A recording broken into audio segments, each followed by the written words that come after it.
Constable কনস্টেবলের মতনই থাকো, কারণ তুমি শুধুই একজন কনস্টেবল। বড় কর্তা হওয়ার স্বপ্ন ছেড়ে বাস্তবে থাকো এই একটা তাচ্ছিল্য ভরা অপমানই ছেলেটার ইচ্ছে শক্তিটাকে দ্বিগুণ করে দিয়েছিল আইএএস অফিসার হওয়ার স্বপ্নকে প্রবল শক্তিতে লক্ষ্যের দিকে এগিয়ে নিয়ে যেতে। সে ছিল পুলিশের অতি সামান্য একজন অধস্তন কনস্টেবল, কিন্তু স্বপ্ন ছিল আকাশ ছোঁয়ার। অভিভাবকহীন চূড়ান্ত দরিদ্র সংসারে যা ছিল এক কথায় সত্যি বলতে অসম্ভবের সঙ্গে বাজি ধরার মতন। তবু সেই অসম্ভবকে সম্ভব করে তিনি আজ দুনিয়াদারির সামনে বাজিগার। আজকের ভিডিও আমরা শুনবো সেই বাজিগারেরই জীবনের আদ্যপ্রান্ত চ্যালেঞ্জে মোরা সাফল্যের গল্পই। তার আগে আবারও প্রত্যেকবারের মতো বলে রাখি, ওয়েলকাম টু কিশোর ক্যাফের নতুন একটা ভিডিওতে তোমাদের সবাইকে স্বাগত জানাই। আমি তমাল।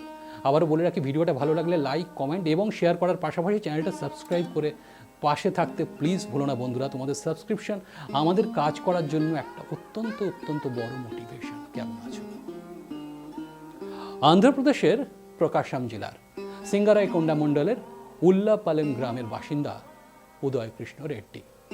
উদয় যখন বেশ ছোট, সে সময় তার মা এবং বাবা দুজনেই মারা যান। অনাথ ছেলেটাকে নিজের কোলে পিঠে করে মানুষ করেন দিদিমা রামানাম্মা। গ্রামের একটি অতি সাধারণ তেলেগু মাধ্যম স্কুলে পড়াশুনো করলেও ছোটবেলা থেকেই তার অনেক কিছু জানার, প্রচুর পড়াশুনো করার, নিজেকে অনেক বড় করার স্বপ্ন দেখতেও উদয়।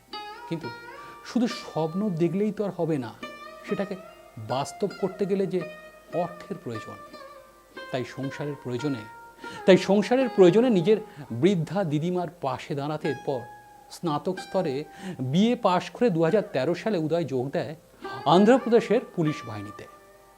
সেখানে একজন সিভিল পুলিশ কনস্টেবল হিসেবে তার কাজে যোগ দেওয়াটা সেটাও কিছুটা তার নিজের ইচ্ছেতেও ছিল বলা যায়, কারণ দেশের মানুষের সেবা এবং সুরক্ষার কাজ করতে তিনি সবসময় এগিয়ে আসতে চেয়েছিলেন। তাই 2013 সালে তিনি স্থানীয় থানার জনৈক সার্কেল ইন্সপেক্টরের অধীনে কাজে যোগ দেন। আর সমস্যাটা কিন্তু শুরু হয় কাজে যোগ দেওয়ার ঠিক কিছুদিন পরেই। কিন্তু কি সেই সমস্যাটা হচ্ছে, সার্কেল ইন্সপেক্টর যখন জানতে পারেন যে উদয় ইউপিএসসি পরীক্ষার প্রস্তুতি নিচ্ছে, ঠিক তখন পান থেকে চুন খসলেই বছর 19-এর বাচ্চা ছেলে উদয়কে যাচ্ছে তাইভাবে অপমান করতেন ওই সার্কেল ইন্সপেক্টর, এবং যত রকমভাবে ডিমোটিভেট করা যায় সেই চেষ্টাই করতেন কর্তব্যরত ওই ইন্সপেক্টর। পরের দিন তার একটি চাকরির পরীক্ষাটি গুরুত্বপূর্ণ সে কথা জেনেও সে সময় তাকে ইচ্ছাকৃতভাবে সেন্ট্রির দায়িত্ব দিয়ে তার পরীক্ষা বানচাল করার ব্যবস্থা করেন থানার ওই অফিসার। শুধু এটুকুতেই কিন্তু থেমে যাননি তিনি। এরপর মানসিক নির্যাতনের পরিমাণ আরও খানিকটা বাড়াতে উদয়কে মাঝে মাঝে অফিসে ঢুকলেই বিদ্রূপের ছলে বলতেন, ওই এসে গেছেন আমাদের আইএএস অফিসার। এই বলতেন, মনে রেখো তুমি শুধুই একজন সাধারণ কনস্টেবল, অতএব স্বপ্ন ছাড়ো, বাস্তবে এসো। এভাবে বছর কয়েক চাকরিতে টিকে থাকলেও সমস্যা গুরুতর আকার নেয় 2018 সালে।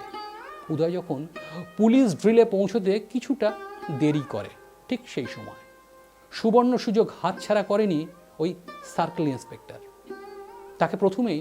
উদয়কে প্রথমেই থামান ড্রিলে অংশ নেওয়ার থেকে, এবং সামনে ভরা 60 জন পুলিশ সদস্যদের সামনেই ওই অফিসার বলতে থাকেন, এই তো অবস্থা, দেখো স্যার আমাদের আইপিএস আইএস অফিসার হবেন। চূড়ান্ত অপমান কোনো রকমে মুখ বুজে সহ্য করে নিয়ে এরপর যখন উদয় ইন্সপেক্টরের কাছে মহড়ায় অংশগ্রহণের অনুমতি চান, ঠিক তখনই তাকে ড্রিলে অংশ নিতে না দিয়ে বরং সোজা 1 ঘন্টার শাস্তির নিদান হেঁকে বসেন ওই সার্কেল ইন্সপেক্টর। আর এরপরেই চূড়ান্ত সিদ্ধান্ত নেয় উদয়। সে ঠিক করে সে আর যাই হয়ে যাক ওই চাকরি সে আর করবে না। এবার দুবার না ভেবে সেদিনই ওই সার্কেল ইন্সপেক্টরের কাছে নিজের ইস্তফাপত্র জমা দিয়ে জানিয়ে দেন এই চাকরি তিনি আর করতে চান না। কিন্তু তৎক্ষণাৎ তার সেই ইস্তফাপত্র উদয়ের সামনে ছুঁড়ে ফেলে দিয়ে সার্কেল ইন্সপেক্টর জানান, তুমি কি আমায় ভয় দেখাচ্ছ?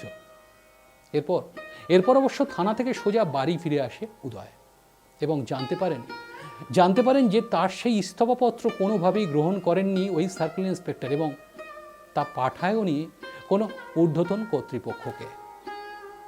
এরপর সে ব্যাপারের বিশেষ কর্ণপাত না করে উদয় থানা থেকে ছুটি নিয়ে পুরোদমে ইউপিএসসির প্রস্তুতির জন্য উঠে পড়ে লাগেন। চাকরির জমানো অর্থ দিয়ে এরপর ভর্তি হন শরৎচন্দ্র আইএস একাডেমিতে এবং সেখানে কোচিং নেওয়ার পাশাপাশি দিনে টানা 8 থেকে 10 ঘন্টা পড়ার কাজে মন দেয় ছেলেটা।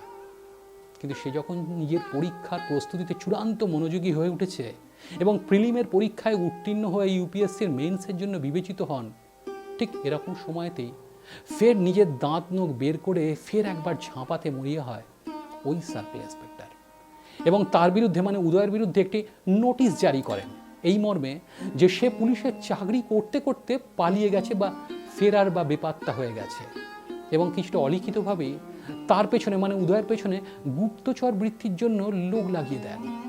ব্যাপারটা ঊর্ধ্বতন কর্তৃপক্ষকে জানানোর পাশাপাশি সে সময় মেন পরীক্ষায় বসার জন্য উদয়ের দরকার ছিল একটা নো অবজেকশন সার্টিফিকেটের, আর এটি নিতে এরপর ছেলেটি তার দপ্তরের ঊর্ধ্বতন ইউনিট অফিসার সিদ্ধার্থ কৌশলের কাছে পৌঁছে যান। সেখানে গিয়ে মিস্টার কৌশলকে সরাসরি সার্কেল ইন্সপেক্টরের বিষয়ে জানান। ব্যাপারটা শুনে তার ইউনিট অফিসার উদয়কে আশ্বাস দেন এবং নিশ্চিন্ত করেন এই বলে যে সে যেন এ ব্যাপারে বিন্দু মাত্র চিন্তা না করে, নিজের লক্ষ্যে এগিয়ে যেতে তাকে উপদেশ দেন। এবং এরপর সিদ্ধার্থ কৌশল সরকারের ঊর্ধ্বতন কর্তা তার সহকর্মীদের ডেকে এ ব্যাপারে উদয়ের পাশে দাঁড়িয়ে তার সমস্যার সমাধান করার ব্যাপারে একটা রাস্তাও খুঁজে বের করেন। এরপর নিজের চূড়ান্ত প্রস্তুতির সঙ্গে নিরলস নিষ্ঠা এবং জেদি সংকল্পের সঙ্গে 2019-এ প্রথমবার ইউপিএসসির মেইন পরীক্ষায় বসেন উদয়, কিন্তু প্রথম চেষ্টাতেই ব্যর্থ হন ছেলেটি। এরপর উদয় 2 বছর সময় নেয় এবং ফের একবার 2021-এ বসেন মেইন পরীক্ষায়, কিন্তু এবারেও ডাহা ফেল। হাল না ছেড়ে ফের একবার 2022-এ বসেন এবং সেই যথাপূর্বং তথাপরং। এবারও পরীক্ষায় অকৃতকার্য হয় উদয়কৃষ্ণ রেড্ডি। একবার নয়, দুবার নয়, তিনবার টানা তিনবার ইউপিএসসির মেইন পরীক্ষায় ফেল করেও নিজের স্বপ্নের কাছে কিন্তু আত্মসমর্পণ করেনি ছেলেটি। বাড়তি সংকল্পে ভর করে ফের একবার বসেন 2023-এ এবং সেবারে বাজিমাত। ইউপিএসসির সিভিল সার্ভিস এক্সামে অল ইন্ডিয়া র্যাঙ্কিংয়ে 780 র্যাঙ্ক করে পরীক্ষায় সাফল্যের সঙ্গে উত্তীর্ণ হয়ে ইন্ডিয়ান রেভিনিউ সার্ভিসের একজন পদস্থ আধিকারিক হিসেবে চাকরিতে নিযুক্ত হন উল্লাপালেমের সেই হতদরিদ্র অনাথ একই সঙ্গে একসময় পুলিশের চাকরিতে থাকাকালীন জনৈক সার্কেল ইন্সপেক্টরের হাতে চূড়ান্ত অপদস্থ হওয়া কনস্টেবল উদয়কৃষ্ণ রেড্ডি। তবে এখানেই তিনি থেমে যেতেন নারাজ। তার লক্ষ্যভেদ হবে তখনই যখন তিনি আইএএস অফিসার হয়ে নিজের দেখা সেই স্বপ্নকে ছুঁতে পারবেন, আর সেই লক্ষ্যেই আপাতত তার ছুটে চলা, যেখানে পৌঁছে জনকল্যাণে 108টি জরুরি পরিষেবার মতন বেশ কিছু পরিকাঠামো ব্যবস্থা চালু করতে চান উদয়কৃষ্ণ রেড্ডি। উদয় কিন্তু পেরেছেন তার স্বপ্নকে মাটি থেকে আকাশে ওড়াতে। একই সঙ্গে সে দারিদ্র কিংবা ক্ষমতার হাতে মার খাওয়া স্বপ্নের চালিকা শক্তি হয়ে আরও অজস্র উদয়ের লক্ষ্যভেদের এক নয়া সিলেবাস যে তৈরি করে দিয়েই গেল, তা কিন্তু সত্যি বলার অপেক্ষা রাখে না। আজকের ভিডিওটা এই পর্যন্তই। খুব তাড়াতাড়ি আবার একটা নতুন ভিডিও নিয়ে চলে আসছি। তার আগে আবারও বলে যাই, ভিডিওটা ভালো লাগলে লাইক, কমেন্ট এবং শেয়ার করার পাশাপাশি চ্যানেলটা সাবস্ক্রাইব করে পাশে থাকতে প্লিজ ভুলো না বন্ধুরা। তোমাদের সাবস্ক্রিপশন আমাদের কাজ করার জন্য একটা অত্যন্ত বড় মোটিভেশন। ভালো থেকো।